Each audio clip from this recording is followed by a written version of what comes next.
distinguished guests, ladies and gentlemen. I think we've got a well-rounded, well-represented panel today for this discussion. We've got Encik Razak, CEO of one of the, I could say the largest, or one of the larger non-bank-backed investment groups.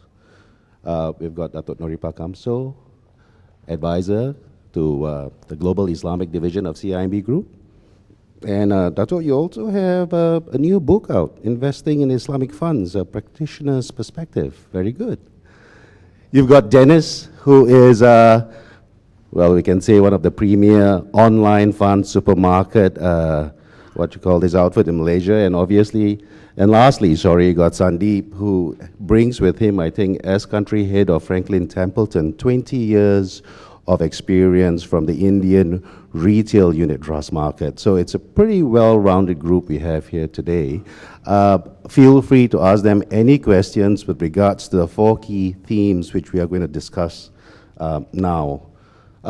There's going to be some slides just to make things a little bit exciting, and you can certainly question the validity or accuracy of the slide figures as they come up. Okay, let's start the ball rolling. First slide up.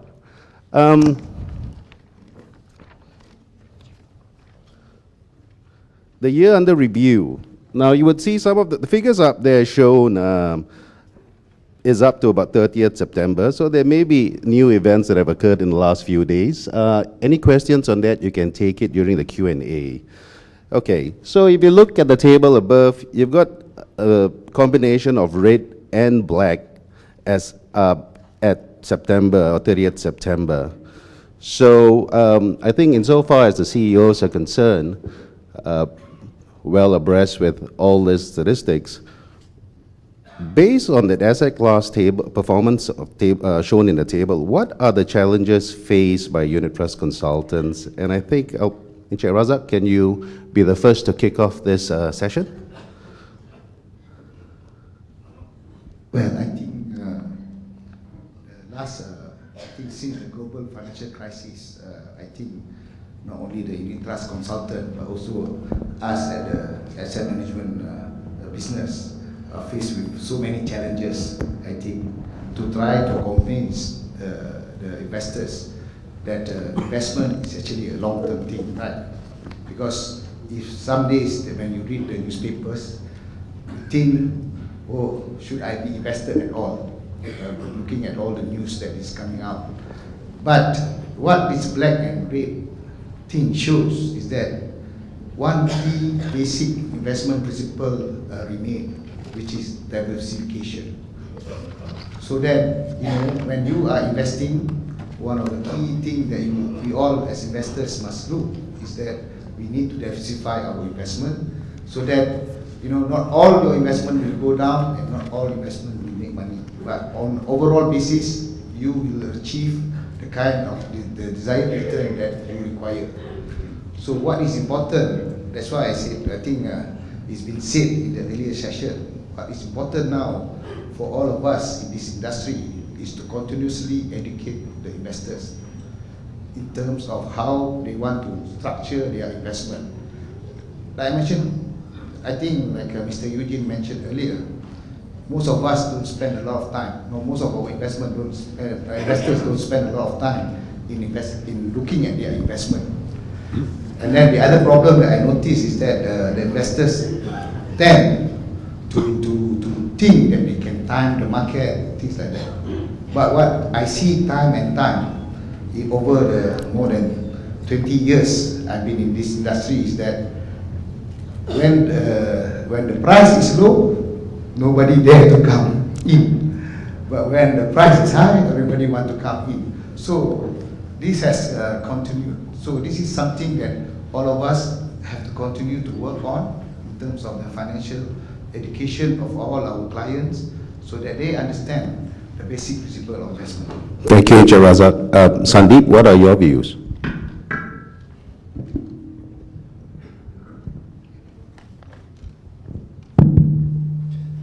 Good morning, all of you. I think, you know, personally, our view is that I agree with Razak, that you need to go with an asset allocation plan. I think sometimes investors are too carried away with the last quarter's returns, and also one needs to realize that there is this beautiful concept called annualized return. And every time you make money on a week and you say that, oh, I've made 52% annualized return, though it may be just 1% for that week. And so I think, you need to be very clear on the long-term picture. You need to review your strategy, certainly, but not review it every week or every month. As we don't review our purchases on our real estate, I don't think everybody reviews the NAV of their houses on a daily basis and say that, oh, today is up, let me sell a bathroom or a balcony. I think we hold on because we have that sense that we need to take a long-term view. So I think somehow mutual funds have become so exciting that people, first thing in the morning they want to see is the NAV without really doing anything. So I think asset allocation is definitely extremely important. I just also would like to add that there's no perfect solution which fits everybody. So it has to depend on your risk return profile, age profile. But I think investors spend too much time in trying to find out who's the best fund manager.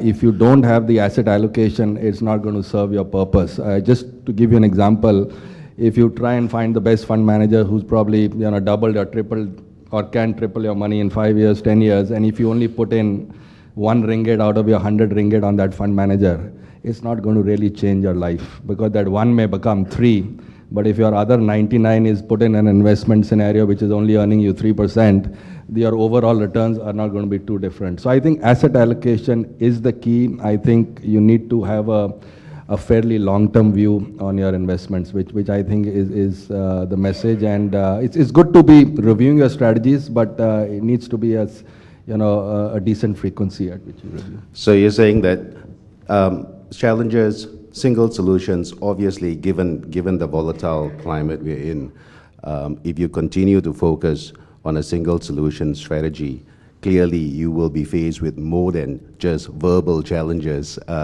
when obviously your investment goes down. So therefore, diversification would be a mitigating factor in this sort of investment climate. And on that basis, what form of investment strategies besides diversification can an investor undertake again in this kind of volatility? And perhaps maybe Dennis, would you be able to answer that particular question?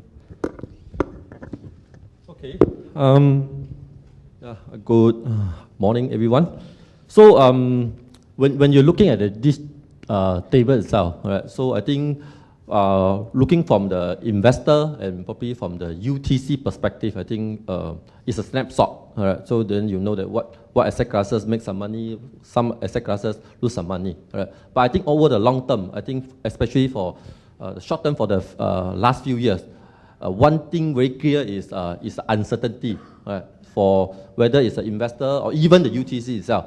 So the UTC itself, even into a stand whereby they don't know what are the things to really advise a customer, because even themselves, they are not convinced what will be the best strategy to be used, all right, to help the investor to grow their asset.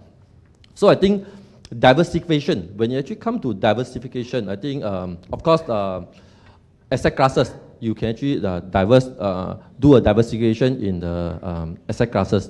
But for me, I normally, when I talk to our investors and all this, is I like to use a 3D methodology. So besides actually the diversified into these asset classes, whether it's equity, is bond and all this, you should actually looking at beyond that. So unit trust itself, all right? So when we are talking about unit trust, so unit trust itself is already a diversified portfolio whereby you consider more than 10, 20 these security or stock in the portfolio. So you form the second D, all right? So you're using the unit trust for diversification purpose. So in the portfolio itself, then you do asset allocation, like what Sandeep mentioned just now. So you form the 2D, all right? So I think more importantly also is, I think when looking for long term, we need to actually reduce the concentration risk, right? Whereby looking at most of the client portfolio, one observation that we see, all right, a lot of investors come to us is we realize that they have this concentration risk whereby most of their portfolio, even though they have diversification, but they all concentrate on one fund manager, which for me is something that from investor point of view is something really we should actually educate them, all right, to actually diversify into the third D, all right, whereby we should actually diversify into a different fund manager. So in that case, I think... But sorry, Dennis, just on that note, I think 90% of the participants down here would be tied agents. And just following that train of thought, though, how would they be able to advise their clients, given the fact that they only have that suite of products, whilst you've just said get different fund managers? They're going to join SFP then, I think. Yeah.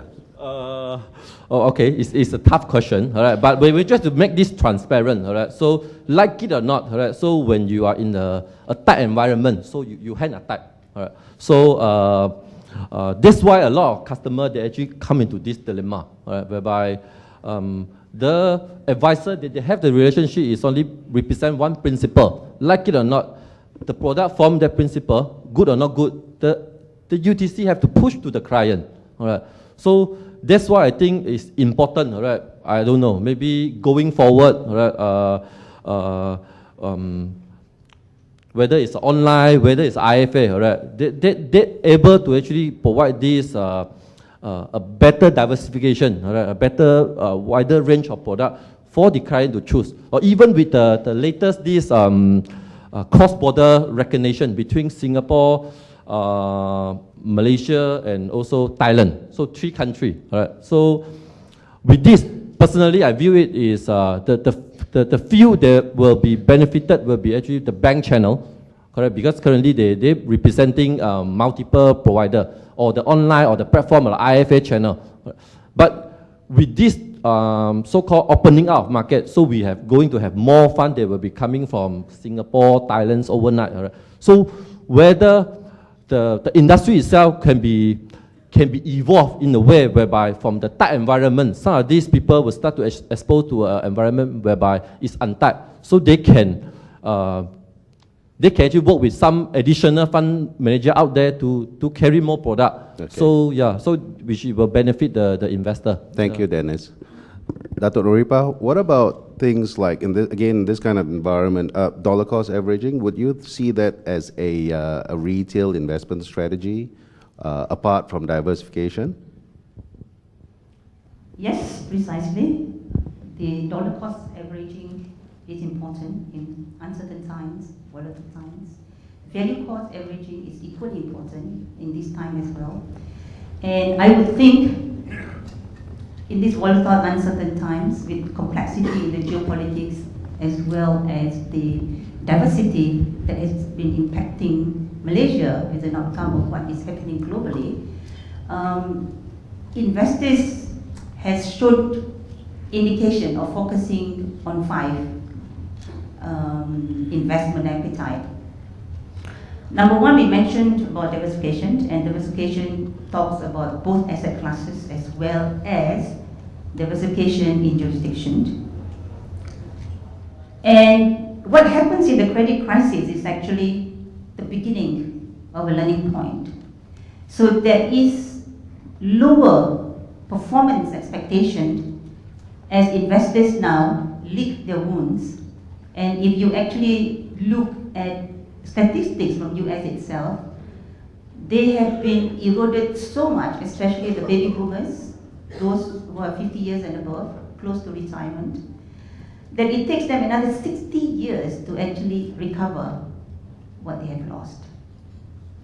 And so just to achieve a 5% return annualized is already very good in this current moment. If you are and your investors are expecting higher than 5, that means the portfolio managers will have to take higher risk.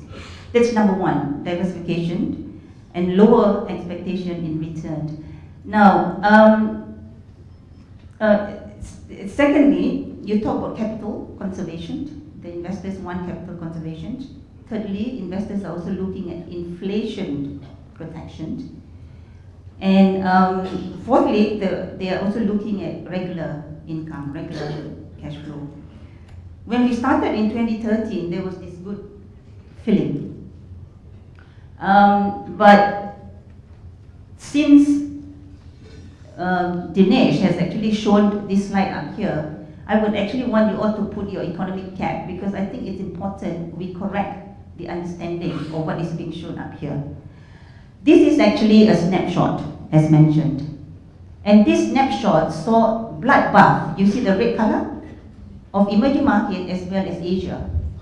And this snapshot is actually a performance for the last 8 months until 31st of August. And the bloodbath in emerging markets and Asia is because of one single economic event, and that is the tapering of the quantitative easing, which is done by United States. For those who are not familiar with quantitative easing, it is actually the strategy adopted by North America in making sure there is high employment, and as such, the Fed issue treasury bonds to make sure interest rate is actually low. As a result of high liquidity from the issuance of treasury bonds, plus the zero interest rate, it's no point investing in the United States. So the money, which is 85 billion US on a monthly basis, comes to emerging market. We were actually in an artificial boom.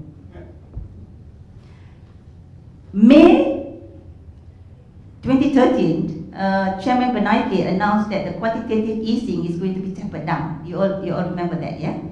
And then, this is what happened. Monies from Asia and monies from emerging market had a flight to security back to US because they're anticipating interest rate will actually increase in US.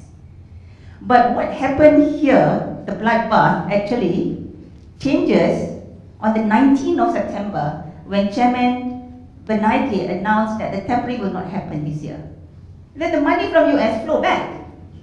I call it money in motion, flow back into Malaysia, into Asia, into Asia Pacific ex-Japan. Asia Pacific is red color, as you can see, and all the emerging market. So currently, it is actually on a neutral position. So I think it's important for financial consultants to understand analyzing performance like this when you actually see it. I think it's important for you to take away that the pulse, yeah, has actually changed. It is not as much as bloodbath as it is.